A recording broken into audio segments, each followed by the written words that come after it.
pagi, Bapak Ibu Saudara yang terkasih di dalam Tuhan Yesus. Bacaan Alkitab kita pada minggu ini diambil dari Nehemia pasal yang ke-9 ayat 1 sampai 38. Pengakuan dosa dan permintaan doa. Pada hari yang ke-24 bulan itu berkumpullah orang Israel dan berpuasa dengan mengenakan kain kapung dan dengan tanah di kepala. Keturunan orang Israel memisahkan diri dari semua orang asing, lalu berdiri di tempatnya dan mengaku dosa mereka dan kesalahan nenek moyang mereka. Sementara mereka berdiri di tempat, dibacakanlah bagian-bagian pada kitab Taurat Tuhan Allah mereka selama 1/4 hari. Sedang 1/4 hari lagi mereka mengucapkan pengakuan dan sujud menyembah kepada Tuhan Allah mereka. Di atas tangga tempat orang-orang Lewi, berdirilah Yesua, Bani, Kadmia, Sebanya, Buni, Serebia, Bani, dan Kenani. Dengan suara yang nyaring mereka berseru kepada Tuhan Allah mereka. Dan berkatalah Yesua, Kadmiel, Bani, Hesabnia, Serebia, Hodia, Sebanya, dan Petahya, orang-orang Lewi itu. Bangunlah, pujilah Tuhan Allahmu dari selama-lamanya sampai selama-lamanya. Terpujilah namamu yang mulia, yang ditinggikan mengatasi segala puji dan hormat. Hanya Engkau adalah Tuhan, Engkau telah menjadikan langit ya langit, segala langit dengan segala bala tentaranya, dan bumi dengan segala yang ada di atasnya, dan laut dengan segala yang ada di dalamnya. Engkau memberi hidup kepada semuanya itu, dan bala tentara langit sujud menyembah kepadamu. Engkaulah Tuhan Allah yang telah memilih Abram dan membawanya keluar dari Ur Kasdim dan memberikan kepadanya nama Abraham. Engkau dapati bahwa hatinya setia terhadapmu dan engkau mengikat perjanjian dengan dia untuk memberikan tanah orang Kanaan, tanah orang Het, tanah orang Amori, tanah orang Feris, tanah orang Yebus, dan tanah orang Girgasi kepada keturunannya. Dan engkau telah menepati janjimu karena engkau benar. Engkau melihat sengsara nenek moyang kami di Mesir dan mendengar teriakan mereka di tepi laut Teberau. Engkau telah memperlihatkan tanda-tanda dan mujizat-mujizat di depan Firaun dan semua pegawainya serta seluruh rakyat negerinya, karena engkau mengetahui mereka bertindak angkuh terhadap nenek moyang kami. Dengan demikian engkau telah memasyurkan namamu sebagaimana nyata hari ini. Di hadapan mereka engkau membelah laut, sehingga mereka dapat menyeberang melalui tempat yang kering di tengah-tengah laut. Tetapi pengejar-pengejar mereka telah kau campakkan ke air yang dalam, seperti batu ke air yang dahsyat. Dengan tiang awan engkau memimpin mereka pada siang hari, dan dengan tiang api pada malam hari, untuk menerangi jalan yang mereka lalui. Engkau telah turun ke atas gunung Sinai dan berbicara dengan mereka dari langit, dan memberikan mereka peraturan-peraturan yang adil, hukum-hukum yang benar, serta ketetapan-ketetapan dan perintah-perintah yang baik. Juga kau beritahukan kepada mereka sabatmu yang kudus, dan memberikan kepada mereka perintah-perintah, ketetapan-ketetapan, dan hukummu dengan perantaraan Musa hambamu. Telah kau berikan kepada mereka roti dari langit untuk menghilangkan lapar, dan air kau keluarkan bagi mereka dari gunung batu untuk melepaskan dahaga. Pula engkau menyuruh mereka memasuki dan menduduki negeri yang dengan mengangkat sumpah telah kau janjikan memberikannya kepada mereka. Tetapi mereka nenek moyang kami itu bertindak angkuh dan bersitegang leher dan tidak patuh kepada perintah-perintahmu. Mereka menolak untuk patuh dan tidak mengingat perbuatan-perbuatan yang ajaib yang telah kau buat di antara mereka. Mereka bersitegang leher, malah bersikeras kepala untuk kembali ke perbudakan di Mesir. Tetapi engkaulah Allah yang sudi mengampuni, yang pengasih dan penyayang, yang panjang sabar dan berlimpah kasih setianya. Engkau tidak meninggalkan mereka. Bahkan ketika mereka membuat anak lembu tuangan dan berkata, inilah Allahmu yang menuntun engkau keluar dari Mesir dan membuat nista yang besar. Engkau tidak meninggalkan mereka di padang gurun karena kasih sayangmu yang besar. Tiang awan tidak berpindah dari atas mereka pada siang hari untuk memimpin mereka pada perjalanan. Begitu juga tiang api pada malam hari untuk menerangi jalan yang mereka lalui. dan Engkau memberikan kepada mereka roh-Mu yang baik untuk mengajar mereka. Juga manamu tidak Kau tahan dari mulut mereka, dan Engkau memberikan air kepada mereka untuk melepaskan dahaga. 40 tahun lamanya Engkau memberikan mereka makan di padang gurun. Mereka tidak berkekurangan, pakaian mereka tidak rusak, dan kaki mereka tidak bengkak. Engkau menyerahkan kepada mereka kerajaan-kerajaan dan bangsa-bangsa, dan membagikannya itu kepada mereka sebagai daerah perbatasan, sebab mereka duduki tanah dari Sihon, raja negeri Hesbon, dan tanah dari Og, raja negeri Basan. Engkau membuat anak-anak mereka menjadi banyak seperti bintang-bintang di langit, dan membawa mereka ke tanah yang Kau suruh kepada nenek moyang mereka untuk dimasuki dan diduduki. Lalu anak-anak itu memasuki dan menduduki tanah itu, dan Engkau menundukkan di hadapan mereka penduduk tanah itu, yakni orang-orang Kanaan, dan menyerahkan orang-orang itu, baik raja-raja mereka maupun bangsa-bangsa tanah itu, ke tangan mereka, supaya orang-orang itu diperlakukan sekehendak hati mereka. Mereka merebut kota-kota yang berkubu dan tanah yang subur. Mereka merampas rumah-rumah yang penuh berisi berbagai barang baik, tempat-tempat air pahatan, kebun-kebun anggur, dan kebun-kebun zaitun, dan pohon-pohon buah-buahan dalam jumlah yang sangat banyak. Mereka makan dan menjadi kenyang dan gemuk. Mereka hidup mewah karena kebaikan-Mu yang besar. Tetapi mereka mendurhaka dan memberontak terhadap-Mu. Mereka membelakangi hukum-Mu dan membunuh nabi-nabi-Mu yang memperingatkan mereka dengan maksud membuat mereka berbalik kepada-Mu. Mereka berbuat nista yang besar. Lalu Engkau menyerahkan mereka ke tangan lawan-lawan mereka yang menyesakkan mereka, dan pada waktu kesusahan mereka berteriak kepada-Mu. Lalu Engkau mendengar dari langit, dan karena kasih sayang-Mu yang besar Kau berikan kepada mereka orang-orang yang menyelamatkan mereka dari tangan lawan mereka. Tetapi begitu mereka mendapat keamanan, kembali mereka berbuat jahat di hadapan-Mu, dan Engkau menyerahkan mereka ke tangan musuh-musuh mereka yang menguasai mereka. Kembali mereka berteriak kepada-Mu, dan Engkau mendengar dari langit. Engkau menolong mereka berulang kali karena kasih sayang-Mu. Engkau memperingatkan mereka dengan maksud membuat mereka berbalik kepada hukum-Mu, tetapi mereka bertindak angkuh. Mereka tidak patuh kepada perintah-perintah-Mu, dan mereka berdosa terhadap peraturan-peraturan-Mu, yang justru memberi hidup kepada orang yang melakukannya. Mereka melintangkan bahu untuk melawan. Mereka bersitegang leher dan tidak mau mendengar. Namun bertahun-tahun lamanya Engkau melanjutkan sabar-Mu terhadap mereka. Dengan roh-Mu Engkau memperingatkan mereka, yakni dengan perantaraan para nabi-Mu.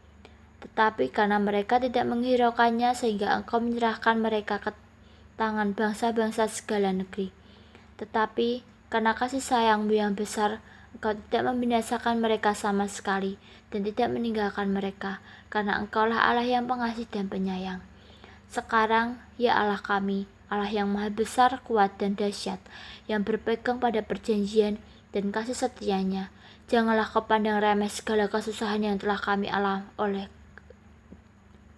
dialami oleh kami, oleh raja-raja kami, pemimpin-pemimpin kami, imam-imam kami, nabi-nabi kami, dan nenek moyang kami. Ya, oleh seluruh umat-Mu, sejak zaman raja-raja Asyur sampai hari ini. Tetapi Engkaulah yang benar dalam segala hal yang menimpa kami, karena Engkau berlaku setia dan kamilah berbuat fasik. Juga raja-raja kami, pemimpin-pemimpin kami, imam-imam kami, dan nenek moyang kami tidak melakukan hukum-Mu. Mereka tidak memperhatikan perintah-perintah-Mu dan peringatan-peringatan-Mu yang Kau berikan kepada mereka. Dalam kedudukan sebagai raja, mereka tidak mau beribadah kepada-Mu.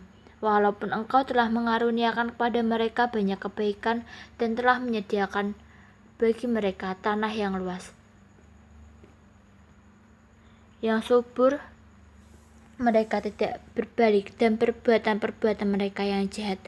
Lihatlah sekarang ini kami adalah budak, ya, di tanah yang Kau berikan kepada nenek moyang kami untuk mengecap hasilnya, dan segala kekayaan kami ini adalah budak.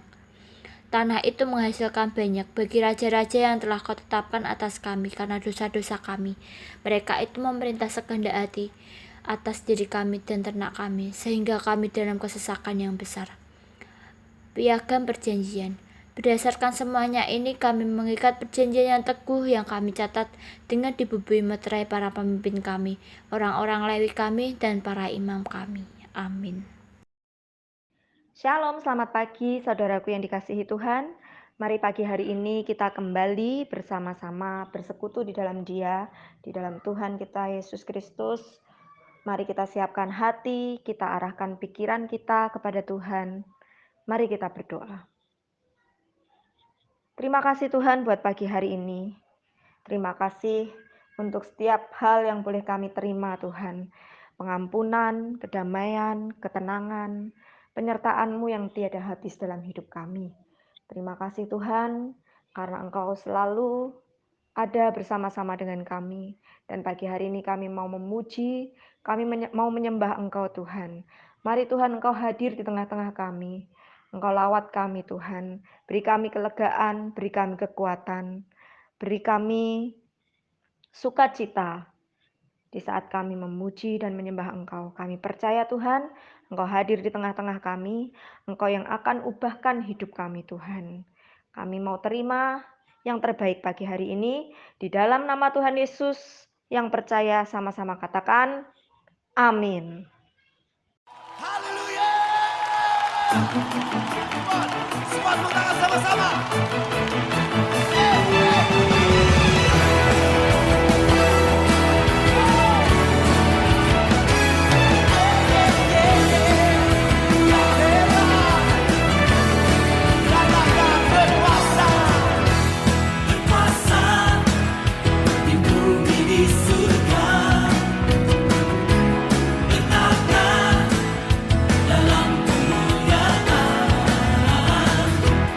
Dialah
Roh-Mu yang hidup penuhiku, mengalir dalamku.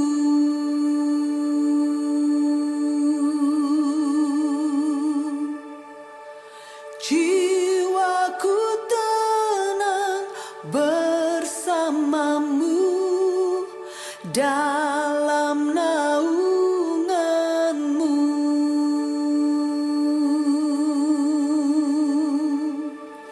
Ku buka hati untuk jamahan-Mu, berserah penuh di hadirat-Mu.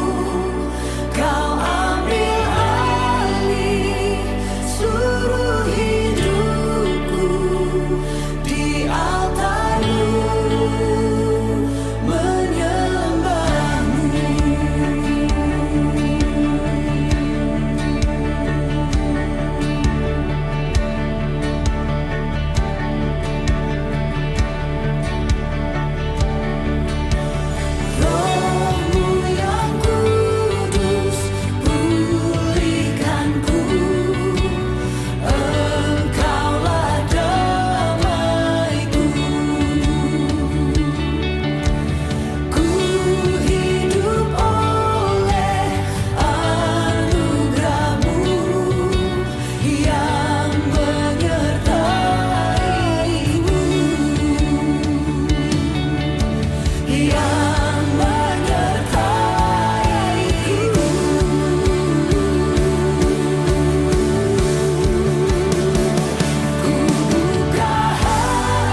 Shalom, selamat pagi saudara. Gimana kabarnya hari ini? Semua sehat ya? Ya, sebelum kita mendengarkan firman Tuhan pagi hari ini, mari kita datang kepada Tuhan, kita berdoa. Tuhan Yesus yang baik, terima kasih Tuhan. Engkau memberkati kami, memberikan kesehatan, kekuatan, semuanya dalam rencana Tuhan, semuanya indah, semuanya baik. Terima kasih Tuhan. Pagi hari ini kami mau duduk diam Tuhan, kami mau mendengarkan, kami mau tahu Tuhan apa isi hati-Mu. Berikanlah kepada kami Tuhan hikmat dan marifat supaya kami dapat mengerti dan memahami, juga melakukannya dalam kehidupan sehari-hari, setiap firman yang kami dengar pagi hari ini Tuhan. Berkati hamba-Mu Tuhan yang hendak menyampaikan isi hati-Mu, kiranya semuanya ini berasal daripada-Mu saja. Terima kasih Bapa di surga, di dalam nama Tuhan Yesus kami siap mendengarkan suara hati-Mu Tuhan. Dalam nama Yesus, amin. Ya saudara, pagi hari ini kita akan membaca di Lukas 15 ayat 8 sampai 10. Lukas 15 ayat 8 sampai 10. Saya bacakan ya. Atau perempuan manakah yang mempunyai 10 dirham, dan jika ia kehilangan satu di antaranya, tidak menyalakan pelita dan menyapu rumah, serta mencarinya dengan cermat sampai ia menemukannya. Dan kalau ia telah menemukannya, ia memanggil sahabat-sahabat dan tetangga-tetangganya serta berkata, "Bersukacitalah bersama-sama dengan aku, sebab dirhamku yang hilang itu telah kutemukan. Aku berkata kepadamu, demikian juga akan ada sukacita pada malaikat-malaikat Allah karena satu orang berdosa yang bertobat." Saudara, ini pasal ini atau perikop ini diberi judul perumpamaan tentang dirham yang hilang. Dirham itu adalah mata uang di Israel zaman dulu ya, zamannya Tuhan Yesus. Itu setara dengan 1 dinar. 1 dirham itu sama dengan 1 dinar. Itu setara dengan upah 1 hari buruh kerja. Jadi kalau kita bekerja, upahnya itu 1 dirham. Nah, di sini si perempuan ini tidak disebutkan namanya karena ini perumpamaan, itu punya 10 dirham. Begitu dia kehilangan salah satu, dia langsung mencarinya. Saudara, dulu waktu pertama kali saya baca perikop ini ya, tidak ada yang spesial. Maksudnya saya tidak merasa ini sesuatu yang wow gitu loh. Maksudnya, cuma kehilangan 1 dirham aja ya kan. Kira-kira upah pegawai di Indonesia berapa ya? Saya perkirakan ya sekitar 10.000 gitu ya, 15.000. Cuma kehilangan segitu aja kok ribet banget ya. Atau mungkin kehilangan 100.000 gitu ya. Kok sampai sedemikian gitu. Mencari, terus kemudian setelah ketemu dia panggil teman-temannya, tetangga-tetangganya untuk bersukacita bersama-sama. Ya ini lebay banget gitu ya bahasanya ya, lebay amat sih gitu. Saya tidak menemukan, tidak menghayati, tidak mengerti dengan benar kenapa sih begitu. Apa sih luar biasanya dari perikop ini gitu. Kok lebay banget, kan dia masih punya 9 dirham yang lain gitu. Dia masih punya sekitar, ya umpamanya kalau dia 10 hari itu bekerja dapat 1 juta, dia kan kehilangan cuma 100.000, masih ada 900.000 yang lain gitu. Kenapa sih dia harus heboh seperti ini? Nah saudara,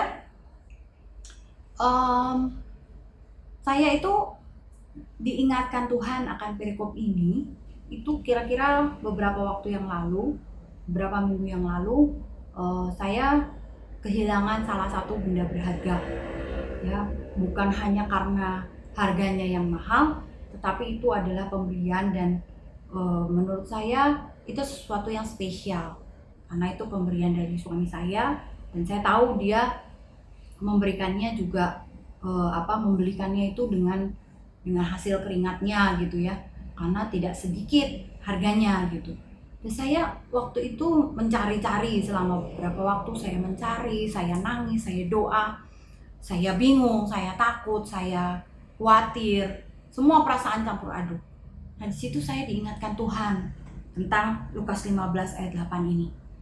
Kemudian saya baca, Tuhan, oh kenapa gitu? Ya saya merasa bahwa ada persamaan. Saya mencari sesuatu, perempuan di sini juga mencari sesuatu. Nah, tetapi kemudian saya diingatkan Tuhan bahwa perempuan ini seperti Allah Bapa kita di surga. Ya. Kita seringkali merasa bahwa kita ini sendirian. Kita ini terhilang. Kita ini tidak punya siapa-siapa, tidak punya teman dan sebagainya. Kita lupa bahwa ada seseorang yang mencari kita, bahwa ada Allah Bapa di surga yang merindukan kita, yang pingin menemukan kita, pingin mengambil kita dan menempatkan kita di sebelahnya supaya kita tidak hilang lagi gitu.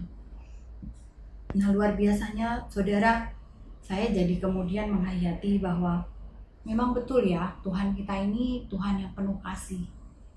Siapa sih saya ini sampai dicari sedemikian gitu ya. Saya mengumpamakan diri saya itu sebagai dirham yang hilang gitu. Maksudnya saya ini enggak harganya kan cuma 1 hari upah gitu ya, dibandingkan misalnya dia sudah, pemikiran saya gitu ya, perempuan ini sudah bekerja bertahun-tahun.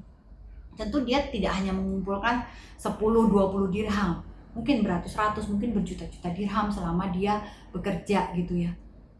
Ini cuma 1 dirham gitu, kan harganya kecil sekali dibandingkan dengan tahun-tahun hari-hari dia bekerja gitu. Tapi Tuhan tetap mencari, perempuan ini tetap mencari gitu. Dan saya jadi ngerti gitu, kenapa dia begitu berusaha menemukan. Ya mungkin karena dia tidak mau kehilangan. Yang jelas dia menghargai jerih payah, menghargai bahwa 1 dirham itu juga berharga loh. Walaupun saya punya 9 yang lain, tapi 1 ini juga berharga. Saudara, kalau saya perhatikan ya, Lukas 15 ini, kalau saudara perhatikan itu ada 3 perumpamaan di sini di Lukas 15. Perumpamaan yang pertama tentang domba yang hilang, terus kemudian tentang dirham yang hilang, yang terakhir tentang perumpamaan tentang anak yang hilang. Semua yang hilang dan sifatnya beda-beda gitu ya. Kalau domba yang hilang itu, domba itu kan binatang makhluk hidup gitu ya, dia bisa bernapas, bisa bergerak gitu, bisa pergi kemana, bisa makan, bisa lapar, bisa nangis, bisa buang air gitu ya. Dia sesuatu yang dinamis, yang bergerak. Dan yang seperti ini pun dengan sifat-sifat ciri-ciri seperti domba ini, itu Tuhan juga cari gitu. Bapa di surga mencari orang-orang yang punya sifat seperti domba ini. Terus kemudian perumpamaan dirham yang hilang. Dirham ini kan benda mati, dia nggak bisa bergerak, dia nggak bisa berpikir, dia nggak bisa ngapa-ngapain, dia statis, dia diam, dia nggak punya inisiatif, dia nggak bodoh, karena nggak punya pikiran. Kalau domba masih punya pikiran walaupun dia bodoh gitu. Binatang yang bodoh nggak bisa berpikir, tapi dia punya pikiran. Sedangkan dirham ini sesuatu yang statis, yang diam, yang dipukul nggak bisa marah gitu, nggak bisa nangis, nggak bisa kecewa, nggak bisa apa. Seperti istilahnya sekarat di ambang hidup atau mati, tidak bisa merasakan apa-apa, dia tidak bisa berpikir apa-apa. Untuk orang yang seperti ini pun Allah mau mencari gitu. Sifat-sifat orang yang seperti dirham, yang seperti benda mati, yang sepertinya tidak ada harapan, yang diam aja, yang gak punya inisiatif, yang ya di bawah sekali gitu ya menurut saya ya. Ini tapi Tuhan tetap cari loh.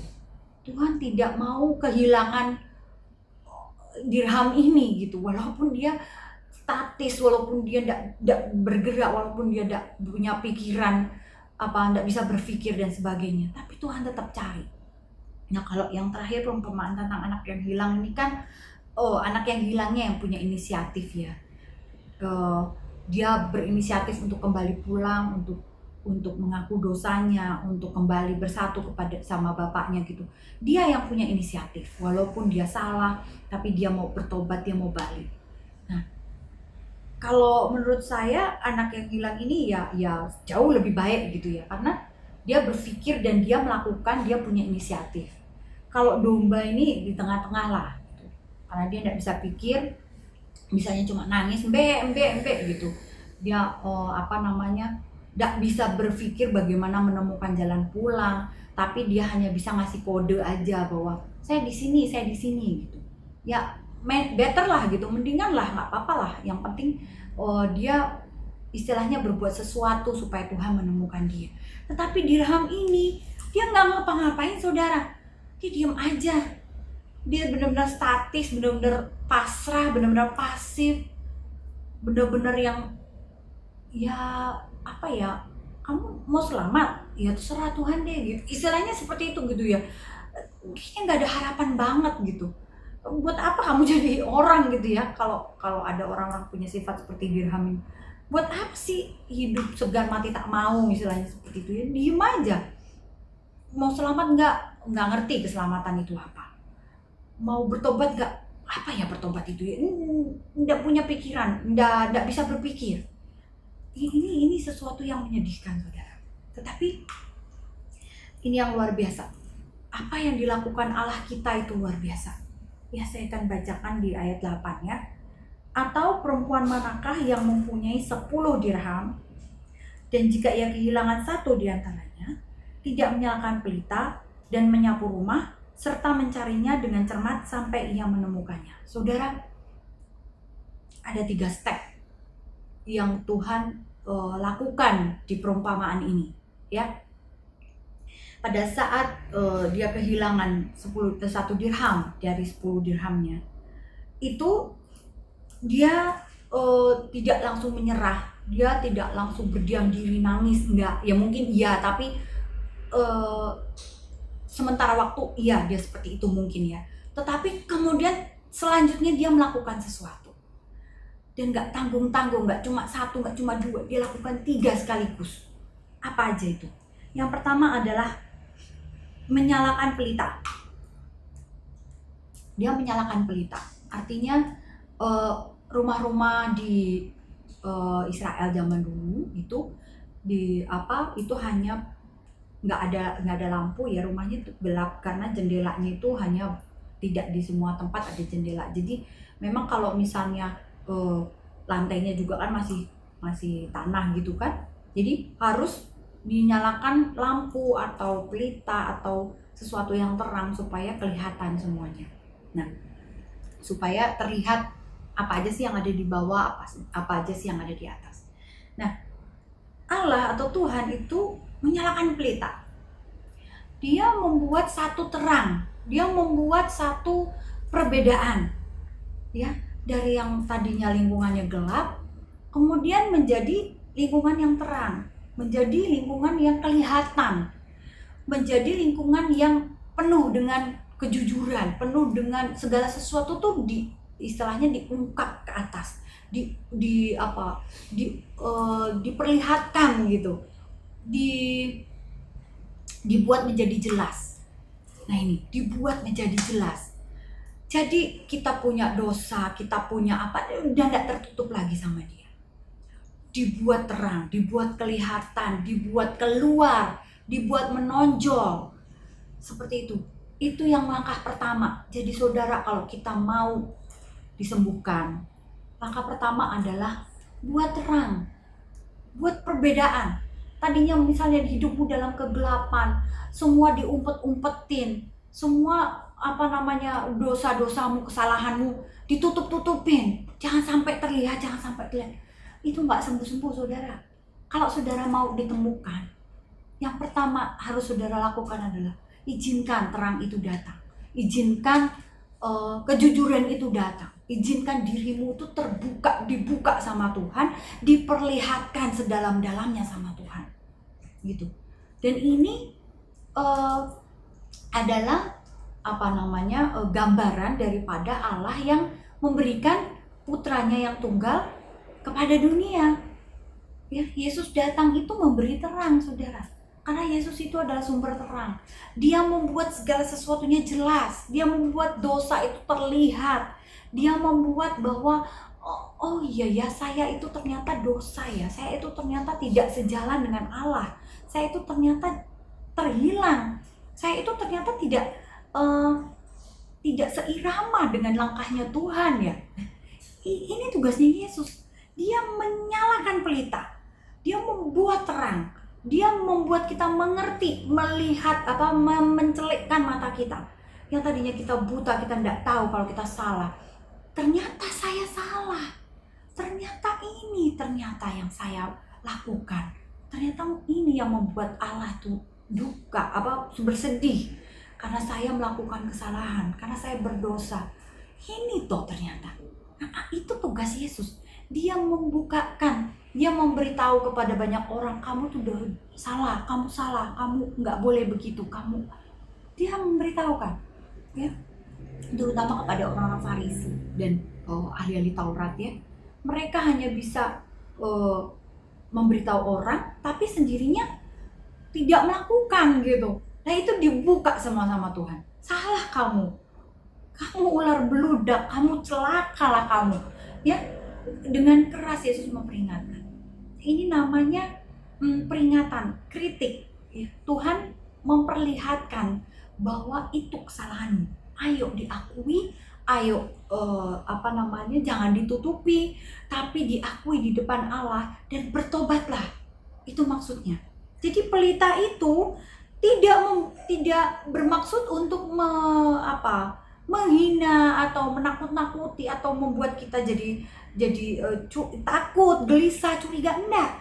Tetapi supaya kita ketemu, supaya kita diketemukan. Ya, perempuan itu menyalakan pelita bukan supaya dirhamnya itu lari atau ketakutan atau gimana, enggak, supaya dirhamnya itu ketemu gitu. Supaya dirhamnya itu tidak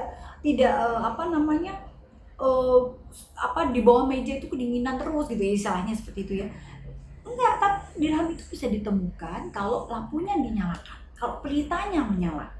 Nah itu yang pertama, bahwa Allah memberikan Yesus kepada dunia untuk supaya dunia tuh melihat terang, supaya dunia itu jadi tahu dosa-dosanya, jadi mengerti, jadi celik matanya. Nah itu. Terus yang kedua adalah menyapu rumah. Saudara, artinya apa? Bahwa rumah itu adalah satu istilah untuk tempat kita berdiam, tempat kita nyaman, tempat kita untuk tinggal, tempat kita untuk melakukan segala sesuatu bersama-sama keluarga atau orang-orang yang tercinta. Nah ini kalau kita mau selamat, kalau kita mau diketemukan, kalau kita mau bertobat, itu ayo disapu rumahnya. Ya, rumah seorang manusia itu apa sih? Adalah hatinya, saudara. Jadi Allah itu lebih peduli kepada rumah yang bersih, kepada rumah yang disapu, kepada dia tidak tahan kotoran-kotoran, saudara. Allah itu adalah Allah yang kudus. Dan dia tidak tahan ada satu dosa pun, makanya disapu rumahnya, gitu. Dan inilah yang dilakukan oleh Yesus. Tidak henti-hentinya dia menyapu, dia memberitahukan, ya kan? Dia memberitahukan kepada orang-orang, ayo bertobat, kerajaan Allah sudah dekat. Itu menyapu, saudara. Dan dia memberikan pengetahuan atau cara pandang yang baru. Dia mengemukakan bukan agama yang baru ya, tapi pengajaran atau ajaran-ajaran yang baru. Itu sama seperti menyapu rumah ya. Kalau misalnya kita itu sudah sebesar ini ya, seperti saya sudah usia di atas kepala 4 gitu ya. Itu kan sudah banyak sekali peristiwa yang saya lalui, sudah banyak sekali ajaran-ajaran yang saya terima. Kepala saya ini sudah dipenuhi dengan berbagai macam teori, berbagai macam ajaran-ajaran gitu ya.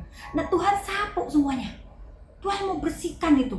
Tuhan mau memasukkan ajaran-ajaran yang baru. Dia bawa terang, dia sapu rumahnya, dia mau kasih ajaran-ajarannya yang benar. Dia mau kasih kasihnya, mau kasih tahu dirinya gitu. Jadi mungkin saya punya pengalaman-pengalaman lalu yang gak benar, mungkin saya punya ajaran-ajaran yang gak benar, mungkin saya punya perasaan-perasaan yang tidak benar yang saya kembangkan, itu disapu semua sama Tuhan. Tuhan gak mau ada kotoran di dalam rumah saya, istilahnya seperti itu ya. Saya diajar Tuhan bahwa Tuhan itu pingin kita itu nol, bersih. Kalau kita lihat di Lukas pasal 14 ya sebelumnya, ini Tuhan Yesus cerita tentang bagaimana menjadi muridnya dia, bahwa kamu kalau mau jadi muridku tuh harus lepas segala sesuatu, semuanya itu harus lepas ya. Kamu pegang apa, lepas. Apa yang kamu percayai dulu lepas. Ajaran-ajaran masa lalu lepas. Dongeng-dongeng masa lalu lepas. Semuanya lepaskan. Dan ikut Tuhan itu nol. Artinya apa? Tuhan mau memasukkan ajaran-ajarannya yang betul. Tuhan mau memasukkan kasihnya yang betul. Tuhan mau memasukkan dirinya. Dia tidak menilai perbuatanmu atau bahwa kamu itu suci, bahwa kamu itu kudus, bahwa kamu itu melakukan ajaran agama dengan benar. Itu tidak dilihat Tuhan. Mungkin kamu mempersembahkan seluruh hartamu, itu tidak dilihat Tuhan, saudara. Yang dilihat Tuhan apa? Yang pertama adalah hatimu, yang kedua adalah imanmu. Apakah hatimu bersih? Apakah di hatimu itu ada Tuhan? Apakah di hatimu itu ada Allah? Apakah di hatimu itu ada iman kepada Yesus? Gitu. Itu yang terpenting buat Allah. Itu yang terpenting buat Tuhan. Jadi kalau kita sudah punya iman, itu sudah pasti perbuatan kita sejalan dengan imannya. Makanya iman itu penting. Kamu beriman pada siapa? Gitu ya. Tapi ini kita tidak membahas tentang iman. Nanti di lain waktu ya, mungkin Tuhan kasih saya untuk berbicara tentang iman ya. Saya tidak tahu, tapi yang mau saya sampaikan di sini adalah bahwa Tuhan ingin membuat rumah kita itu bersih. Tapi masalahnya saudara mengizinkan apa enggak? Gitu. Kalau saudara mengizinkan, maka Tuhan akan melakukannya. Saya ulangi, kalau saudara mengizinkan, maka Tuhan akan melakukannya. Karena apa? Tuhan kita itu memberikan kita kebebasan. Ya, Tuhan itu memberikan kepada kita itu kebebasan penuh. Dia memberikan kepada kita itu tanggung jawab. Jadi kalau dia sudah memberikan itu, terus tiba-tiba kita didatengin gitu, langsung disapu gitu, nggak mungkin. Tuhan itu Tuhan yang sopan. Contoh ya, kayak sekarang kan zaman pandemi ya, tiba-tiba ketua RT datang gitu ke rumah kita, terus tanpa permisi, tanpa babi bu, langsung nyemprot ya, disemprot disinfektan, nggak peduli saudara lagi tidur atau lagi makan, semua disemprot kan. Tentu saja kita menjadi tersinggung, menjadi marah, ini apa-apaan Pak RT gitu kan, kok nggak bilang-bilang nih, rumah saya kok mau disemprot kok nggak bilang-bilang, kan begitu. Sama, Tuhan datang terus tiba-tiba menyapu semua, tapi nggak bilang-bilang. No, Tuhan kita bukan seperti itu, saudara. Jadi kalau saudara mengizinkan, maka Tuhan akan bertindak. Maka itu penting sekali bahwa saudara mengizinkan Tuhan datang. Saudara mengizinkan Tuhan membawa pelita. Saudara mengizinkan Tuhan menyapu rumah kita. Kalau saudara sudah mengizinkan, maka yang kedua adalah saudara jangan menolak. Siapapun yang Tuhan kirim, ya, siapapun yang Tuhan kirim untuk membawa pelita, untuk menyapu rumah saudara, jangan saudara tolak. Mungkin bungkusnya itu nggak bagus menurut pandangan kita, yang orang melek ini kok ngomongnya sok tahu misalnya. Saya sering sekali soalnya dibilang gini, umurmu itu sama umurku itu setengahnya, kok kowe malah ngajari aku. Seperti itu. Ketika saya menyampaikan bahwa jangan gitu Bu, Tuhan Yesus bilang seperti ini, misalnya gitu ya, saya ingatkan gitu, terus dia bilang, umurmu itu aja baru setengah umur saya kok wes wani-wani nih ngasih tahu wong tuwa. Nah saudara, ini sama aja kita menolak orang yang membawa pelita, orang yang disuruh Tuhan untuk menyapu rumah, ya. Bungkusnya atau cover depannya itu jangan dilihat, tetapi pesan yang dibawa itu pasti dari Tuhan, gitu. Karena apa? Karena kita sudah menyerahkan, iya Tuhan, aku mau deh disapu rumahnya, aku mau. Kalau saudara sudah mau dan menyerahkan itu, Tuhan pasti akan mendatangkan orang-orang yang dipilihnya untuk mengingatkan kita, untuk membawa kita kembali, untuk membawa kita bertobat kembali. Ayo balik lagi ke persekutuanmu. Disitulah tempatmu karena kamu hidup. Istilahnya kamu bertumbuh di situ. Ayo balik lagi. Itu kadang-kadang orang yang disuruh Tuhan ini ya mungkin menurut kita tidak baik gitu ya, mukanya gitu ya, terus apa gitu, menurut kita standarnya itu kurang bagus. Nah, jangan lihat ini saudara ya. Yang ketiga, yang pertama menyalakan pelita, menyapu rumah. Yang ketiga adalah serta mencarinya dengan cermat sampai ia menemukannya. Nah ini saudara, banyak orang tidak bisa sampai level ini. Oke, dia menerima pelita dari Tuhan. Oke, dia menerima Tuhan Yesus untuk datang ke dalam hidupnya. Oke, dia menerima dirinya untuk dibuka, disorot lampu gitu ya. Seperti orang sinetron gitu ya. Pemain yang sekarang lagi terkenal, Aldebaran gitu ya, sama Andin gitu. Kalau dia lagi acting kan disorot lampu kamera gitu, terang banget sampai keringat gitu ya, sampai keringatan. Nah, dia mengizinkan itu lampu sorot itu datang untuk membongkar dia. Dia izinkan Tuhan menyapu rumahnya, dia izinkan.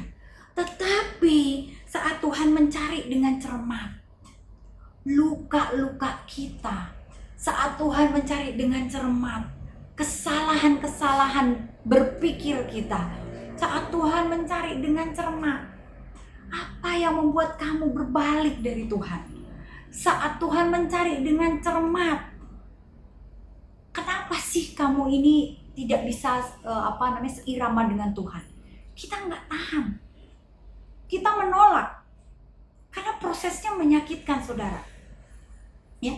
Mungkin perempuan ini cuma diceritakan mencarinya dengan cermat, tapi bisa jadi dicarinya dengan misalnya dengan loop gitu ya, dengan lensa pembesar misalnya, atau dia cari dengan sedotan debu.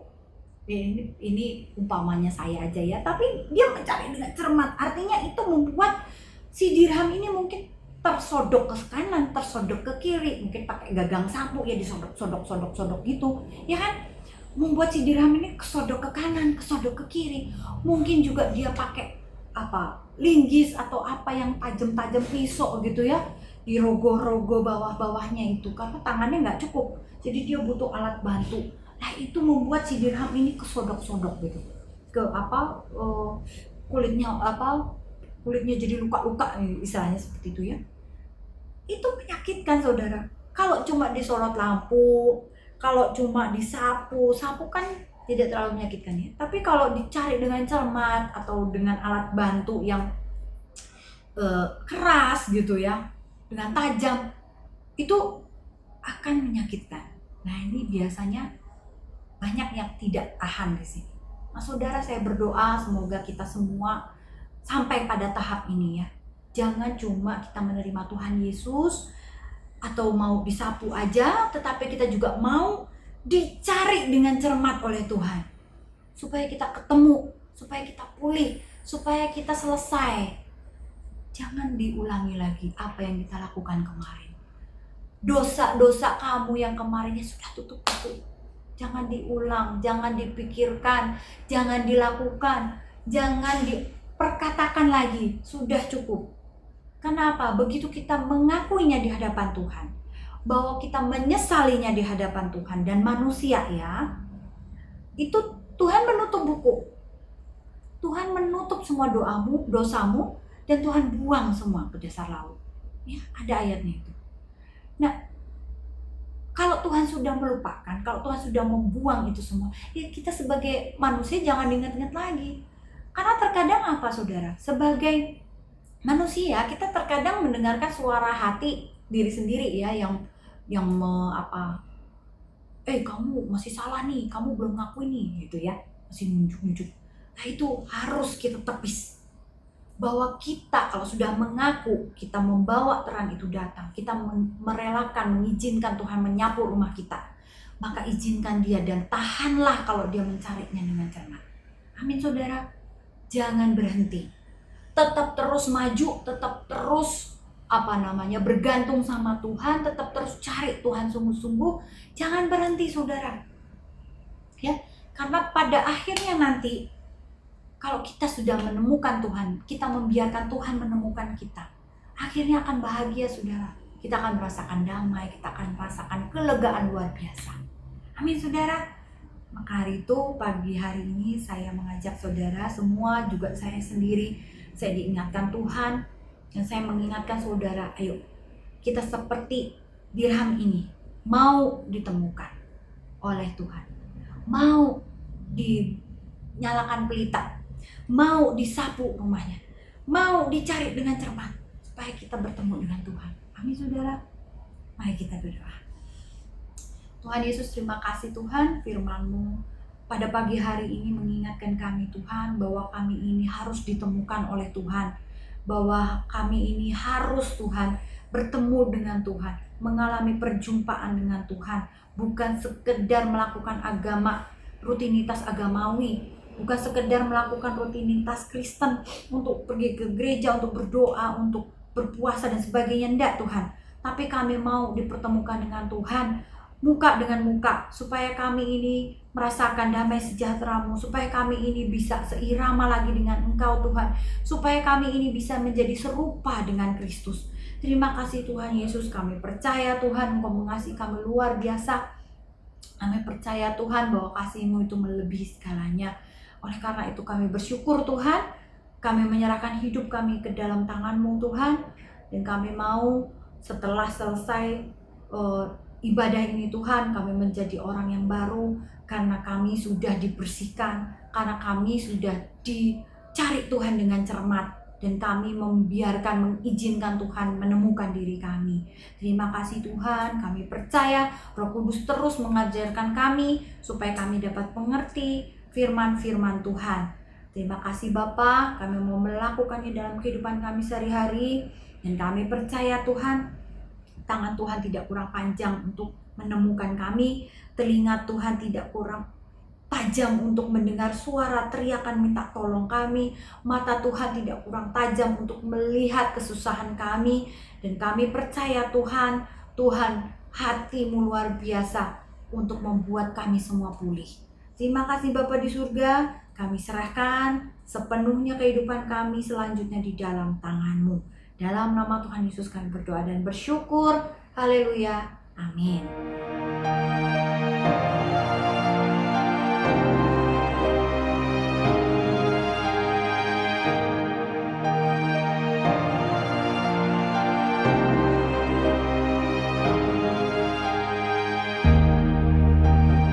Pengakuan iman rasuli. Aku percaya kepada Allah, Bapa yang Maha Kuasa, Khalik langit dan bumi, dan kepada Yesus Kristus anaknya yang tunggal Tuhan kita, yang dikandung daripada Roh Kudus, lahir dari anak darah Maria, yang menderita sengsara di bawah pemerintahan Pontius Pilatus, disalibkan, mati dan dikuburkan, turun ke dalam kerajaan maut. Pada hari yang ketiga bangkit pula dari antara orang mati, naik ke surga, duduk di sebelah kanan Allah Bapa yang Maha Kuasa, dan dari sana Ia akan datang untuk menghakimi orang hidup dan yang mati. Aku percaya kepada Roh Kudus, gereja yang kudus dan am, persekutuan orang kudus, pengampunan dosa, kebangkitan orang mati, dan hidup yang kekal. Saudara-saudara yang terkasih di dalam Tuhan, tiba waktunya kita akan mengakhiri ibadah kita pagi hari ini. Mari kita berdoa. Bapa di dalam surga, kembali kami datang kepadamu Tuhan dalam ucapan syukur. Kami boleh menyelesaikan ibadah ini dengan baik, tanpa kurang suatu apapun. Kiranya Roh Tuhan terus menyertai setiap kami di dalam kami mengarungi kehidupan ini. Dan jika esok pagi kami kembali kepada aktivitas kami, masing-masing di tengah pekerjaan kami, usaha kami, maupun pelayanan kami percaya di saat ada Tuhan campur tangan dan menyertai kami, maka apapun juga yang kami lakukan pasti dibuat berhasil. Dan sebentar kami akan pulang ke rumah kami masing-masing. Tuhan, curahkanlah berkat-Mu atas setiap kami. Saudara yang terkasih di dalam Tuhan, angkat kedua tangan-Mu dan terimalah berkat Tuhan. Kasih karunia dan anugerah dari Allah Bapa kita di surga, serta berkat-berkat-Nya yang terbaik akan tercurah di dalam kehidupan. Cinta kasih dari Tuhan kita Yesus Kristus, serta pertolongan dan penyertaan Allah Roh Kudus akan terus bersama-sama dengan engkau. Mulai hari ini hingga Maranatha, sampai Tuhan Yesus datang yang kedua kalinya. Hanya di dalam dan demi nama Tuhan Yesus Kristus, semua kita yang percaya dan diberkati, mari sama-sama katakan, amin. Selamat hari Minggu, selamat merayakan kehidupan, selamat mendapatkan pengharapan yang baru di dalam Tuhan, selamat belajar untuk menjadi taat dan percaya bahwa Tuhan menyertai dan memberikan yang terbaik bagi kita semua. Tuhan Yesus menyertai kita semua. Salam.